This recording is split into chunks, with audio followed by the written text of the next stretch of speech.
Nilahukan ng libo-libong runners nitong Sabado sa Maynila ang Earth Day, A Million Trees Run para magbigay suporta sa pangangalaga sa ating inang kalikasan. Ang makulay na fun run na yan, balikan sa Balitang A to Z ni Lane Garcia. Run with purpose, run for Mother Earth. Hindi alintana ng marami ang mainit na panahon ngayong buwan ng Abril para bigyan ng boses si Mother Earth sa gitna ng nagbabagong klima.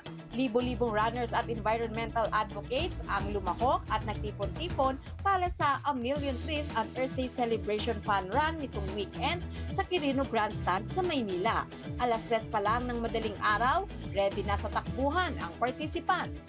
Ayon sa organizers ng event, may isang punong itatanim kasi sa bawat runner na kalahok.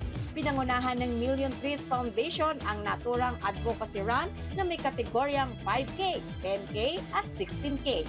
Layo ng programa na makakuha ng suporta sa watershed rehabilitation lalo na sa Luzon, maging ang urban cleaning at climate action para sa buong bansa. It's more of advocacy campaign. Since 2017, we have the annual Million Trees Challenge. At the same time, encouraging every Filipino to plant a tree.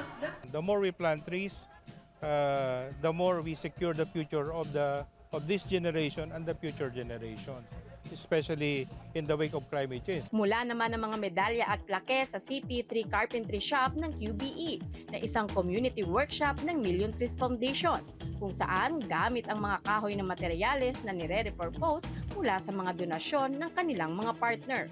Hindi naman nagpahuli ang ilang empleyado ng Zoe Broadcasting Network Incorporated na nakiisa sa makabuluhan at fun-ful na aktibidad.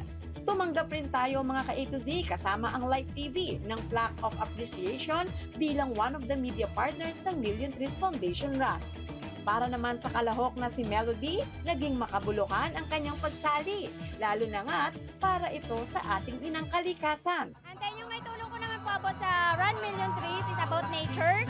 Kailangan natin magtanim ng mga puno kasi sa kasalukuyan po natin ngayon ay parang mahina na yung mga like sa mga puno kasi laging pinuputol. Labis naman ang pasasalamat ng pamunuan ng Million Trees Foundation sa lahat ng sumuporta sa kanilang programa. Kami po ay lugod na nagpapasalamat sa bawat runner na nag-participate. Hindi lang dahil concerned sila sa environment, in celebration of Mother Earth, but this run is also a run for world peace. Para sa Balitang A to Z, Lane Garcia. Kung kayo ay may kwentong kakaiba, mga kwento ng pag-ibig o storya ng inspirasyon at pag-asa, maaari itong ibahagi. Sumali sa ating Facebook group na Balitang A to Z. Panoorin ang replay ng ating programa at sundan ang ating social media pages. Hanapin ang Balitang A to Z. Ang ating pabaong quote of the night ngayong Lunes ay mula sa founding Prime Minister ng Singapore na si Lee Kuan Yew.